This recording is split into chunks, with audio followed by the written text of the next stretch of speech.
بسم اللہ الرحمن الرحیم، اللہ کے نام سے جو رحمان اور رحیم ہے۔ ان الذین کفروا لن تغنی عنہم اموالہم ولا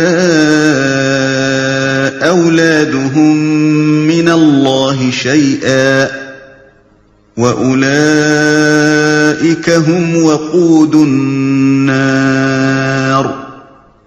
كَدَأْبِ آلِ فِرْعَوْنَ وَالَّذِينَ مِنْ قَبْلِهِمْ كَذَّبُوا بِآيَاتِنَا فَأَخَذَهُمُ اللَّهُ بِذُنُوبِهِمْ وَاللَّهُ شَدِيدُ الْعِقَابِ۔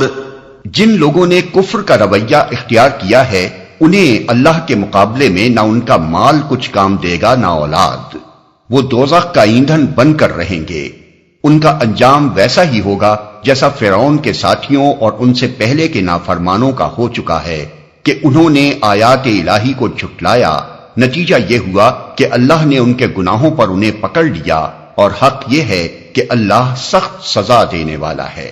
قل للذین کفروا ستغلبون وتحشرون الى جہنم وبئس المہاد۔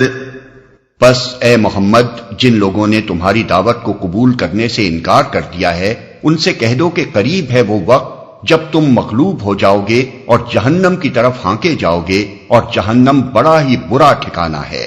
قد كان لكم آية في فئتين التقتا فئة تقاتل في سبيل الله وأخرى كافرة يرونهم مثليهم رأي العين والله يؤيد بنصره من يشاء ان فی ذلک لعبرۃ لأولی الابصار۔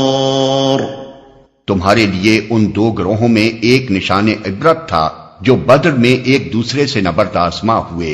ایک گروہ اللہ کی راہ میں لڑ رہا تھا اور دوسرا گروہ کافر تھا۔ دیکھنے والے بچشم سر دیکھ رہے تھے کہ کافر گروہ مومن گروہ سے دو چند ہے، مگر نتیجے نے ثابت کر دیا کہ اللہ اپنی فتح و نصرت سے جس کو چاہتا ہے مدد دیتا ہے۔ دیدہ بینا رکھنے والوں کے لیے اس میں بڑا سبق پوشیدہ ہے۔ دیکھنے والے بچشم سر دیکھ رہے تھے کہ کافر گروہ مومن گروہ سے دو چند ہے۔ اگرچہ حقیقی فرق سہچند تھا، لیکن سرسری نگاہ سے دیکھنے والا بھی یہ محسوس کیے بغیر تو نہیں رہ سکتا تھا کہ کفار کا لشکر مسلمانوں سے دگنا ہے۔ دیدہ بینا رکھنے والوں کے لیے اس میں بڑا سبق پوشیدہ ہے۔ جنگ بدر کا واقعہ اس وقت قریبی زمانے ہی میں پیش آ چکا تھا، اس لیے اس کے مشاہدات و نتائج کی طرف اشارہ کر کے لوگوں کو عبرت دلائی گئی ہے۔ اس جنگ میں تین باتیں نہایت سبق آموز تھیں۔ ایک یہ کہ مسلمان اور کفار جس شان سے ایک دوسرے کے بالمقابل آئے تھے اس سے دونوں کا اخلاقی فرق صاف ظاہر ہو رہا تھا۔ ایک طرف کافروں کے لشکر میں شرابوں کے دور چل رہے تھے، ناچنے اور گانے والی لونڈیاں ساتھ آئی تھیں اور خوب داد عیش دی جا رہی تھی۔ دوسری طرف مسلمانوں کے لشکر میں پرہیزگاری تھی، خدا ترسی تھی، انتہا درجے کا اخلاقی انضباط تھا، نمازیں تھیں اور روزے تھے، بات بات پر خدا کا نام تھا اور خدا ہی کے آگے دعائیں اور التجائیں کی جا رہی تھیں۔ دونوں لشکروں کو دیکھ کر ہر شخص بآسانی معلوم کر سکتا تھا کہ دونوں میں سے کون اللہ کی راہ میں لڑ رہا ہے۔ دوسری یہ کہ مسلمان اپنی قلت تعداد اور بے سر و سامانی کے باوجود کفار کی کثیر التعداد اور بہتر اسلحہ رکھنے والی فوج کے مقابلے میں جس طرح کامیاب ہوئے اس سے صاف معلوم ہو گیا تھا کہ ان کو اللہ کی تائید حاصل تھی۔ تیسری یہ کہ اللہ کی غالب طاقت سے غافل ہو کر جو لوگ اپنے سر و سامان اور اپنے حامیوں کی کثرت پر پھولے ہوئے تھے ان کے لیے یہ واقعہ ایک تازیانہ تھا کہ اللہ کس طرح چند مفلس و قلاش غریب الوطن مہاجروں اور مدینے کے کاشتکاروں کی ایک مٹھی بھر جماعت کے ذریعے سے قریش جیسے قبیلے کو شکست دلوا سکتا ہے جو تمام عرب کا سرتاج تھا۔ زُيِّنَ لِلنَّاسِ حُبُّ الشَّهَوَاتِ مِنَ النِّسَاءِ وَالْبَنِينَ وَالْقَنَاطِيرِ الْمُقَنطَرَةِ مِنَ الذَّهَبِ وَالْفِضَّةِ والقناطير المقنطرة من الذهب والفضة والخيل المسومة والأنعام والحرث ذلك متاع الحياة الدنيا والله عنده حسن المآب۔ لوگوں کے لیے مرغوبات نفس، عورتیں، اولاد، سونے چاندی کے ڈھیر، چیدہ گھوڑے، مویشی اور زرعی زمینیں بڑی خوش آئند بنا دی گئی ہیں، مگر یہ سب دنیا کی چند روزہ زندگی کے سامان ہیں۔ حقیقت میں جو بہتر ٹھکانہ ہے وہ تو اللہ کے پاس ہے۔ قل أأنبئكم بخير من ذلكم للذين اتقوا عند ربهم جنات تجري من تحتها الأنهار خالدين فيها وأزواج مطهرة ورضوان من الله والله بصير بالعباد۔ کہو میں تمہیں بتاؤں کہ ان سے زیادہ اچھی چیز کیا ہے؟ جو لوگ تقوی کی روش اختیار کریں ان کے لیے ان کے رب کے پاس باغ ہیں جن کے نیچے نہریں بہتی ہوں گی، وہاں انہیں ہمیشگی کی زندگی حاصل ہوگی، پاکیزہ بیویاں ان کی رفیق ہوں گی، اور اللہ کی رضا سے وہ سرفراز ہوں گے۔ اللہ اپنے بندوں کے رویے پر گہری نظر رکھتا ہے۔ یعنی اللہ غلط بخش نہیں ہے اور نہ سرسری اور سطحی طور پر فیصلہ کرنے والا ہے۔ وہ بندوں کے اعمال و افعال اور ان کی نیتوں اور ارادوں کو خوب جانتا ہے۔ اسے اچھی طرح معلوم ہے کہ بندوں میں سے کون اس کے انعام کا مستحق ہے اور کون نہیں ہے۔ الذين يقولون ربنا إننا آمنا فاغفر لنا ذنوبنا وقنا عذاب النار۔ یہ وہ لوگ ہیں جو کہتے ہیں کہ مالک ہم ایمان لائے، ہماری خطاؤں سے درگزر فرما اور ہمیں آتش دوزخ سے بچا لے۔ الصابرين والصادقين والقانتين والمنفقين والمستغفرين بالأسحار۔ یہ لوگ صبر کرنے والے ہیں، راست باز ہیں، فرما بردار اور فیاض ہیں، اور رات کی آخری گھڑیوں میں اللہ سے مغفرت کی دعائیں مانگا کرتے ہیں۔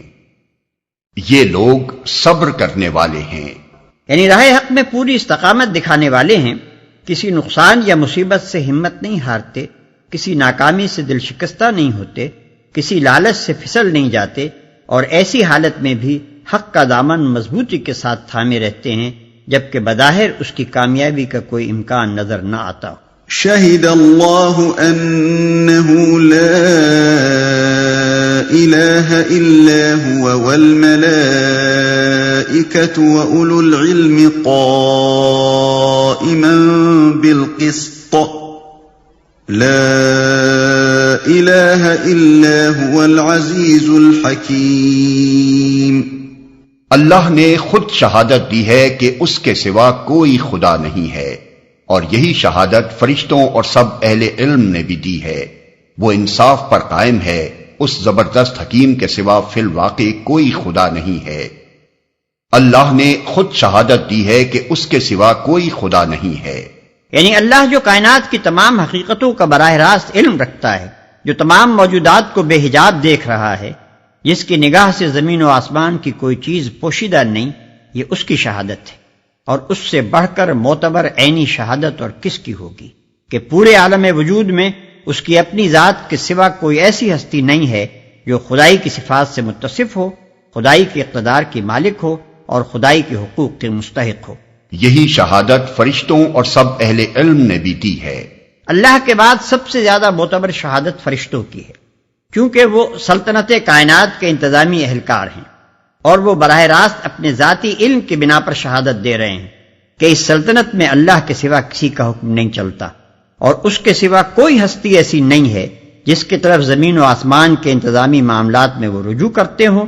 اس کے بعد مخلوقات میں سے جن لوگوں کو بھی حقائق کا تھوڑا یا بہت علم حاصل ہوا ہے، ان سب کی ابتدائے آفرینش سے آج تک یہ متفقہ شہادت رہی ہے کہ ایک ہی خدا اس پوری کائنات کا مالک و مدبر ہے۔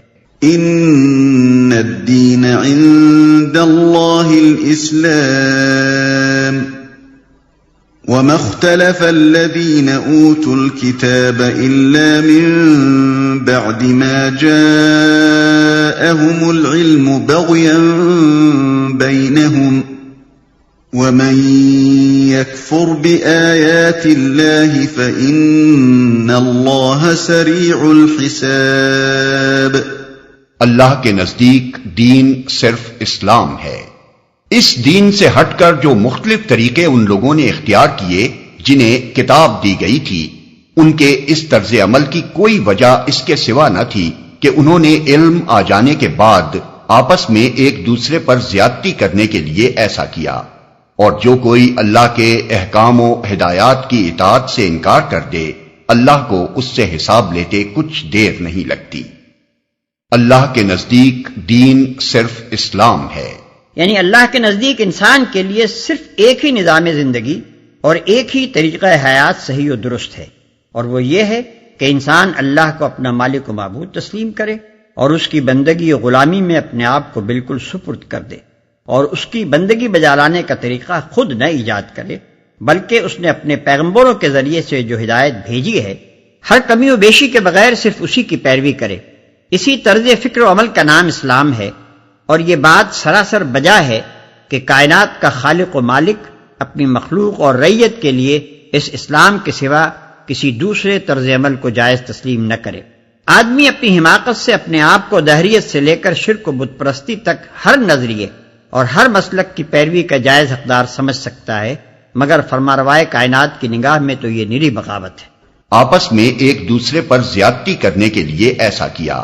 مطلب یہ ہے کہ اللہ کی طرف سے جو پیغمبر بھی دنیا کے کسی گوشے اور کسی زمانے میں آیا ہے اس کا دین اسلام ہی تھا، اور جو کتاب بھی دنیا کی کسی زبان اور کسی قوم میں نازل ہوئی ہے اس نے اسلام ہی کی تعلیم دی ہے۔ اس اصل دین کو مسخ کر کے اور اس میں کمی و بیشی کر کے جو بہت سے مذاہب نوع انسانی میں رائج کیے گئے، ان کی پیدائش کا سبب اس کے سوا کچھ نہ تھا کہ لوگوں نے اپنی جائز حد سے بڑھ کر حقوق، فائدے اور امتیازات حاصل کرنے چاہے، اور اپنی خواہشات کے مطابق اصل دین کے عقائد، اصول اور احکام میں رد و بدل کر ڈالا۔ فَإِنْ حَاجُّوكَ فَقُلْ أَسْلَمْتُ وَجْهِيَ لِلَّهِ وَمَنِ اتَّبَعَنِ وَقُلْ لِلَّذِينَ أُوتُوا الْكِتَابَ وَالْأُمِّيِّينَ أَأَسْلَمْتُمْ فَإِنْ أَسْلَمُوا فَقَدِ اهْتَدَوْا وَإِن تَوَلَّوْا فَإِنَّمَا عَلَيْكَ الْبَلَاغُ وَاللَّهُ بَصِيرٌ بِالْعِبَادِ۔ اب اگر یہ لوگ تم سے جھگڑا کریں تو ان سے کہو، میں نے اور میرے پیروں نے تو اللہ کے آگے سر تسلیم خم کر دیا ہے۔ پھر اہل کتاب اور غیر اہل کتاب دونوں سے پوچھو، کیا تم نے بھی اس کی اطاعت و بندگی قبول کی؟ اگر کی تو وہ راہ راست پا گئے، اور اگر اس سے منہ موڑا تو تم پر صرف پیغام پہنچا دینے کی ذمہ داری تھی۔ آگے اللہ خود اپنے بندوں کے معاملات دیکھنے والا ہے۔ کیا تم نے بھی اس کی اطاعت و بندگی قبول کی؟ دوسرے الفاظ میں اس بات کو یوں سمجھیے کہ میں اور میرے پیرو تو اس ٹھیٹ اسلام کے قائل ہو چکے ہیں جو خدا کا اصل دین ہے۔ اب تم بتاؤ کہ کیا تم اپنے اور اپنے اسلاف کے بڑھائے ہوئے حاشیوں کو چھوڑ کر اس اصلی و حقیقی دین کی طرف آتے ہو؟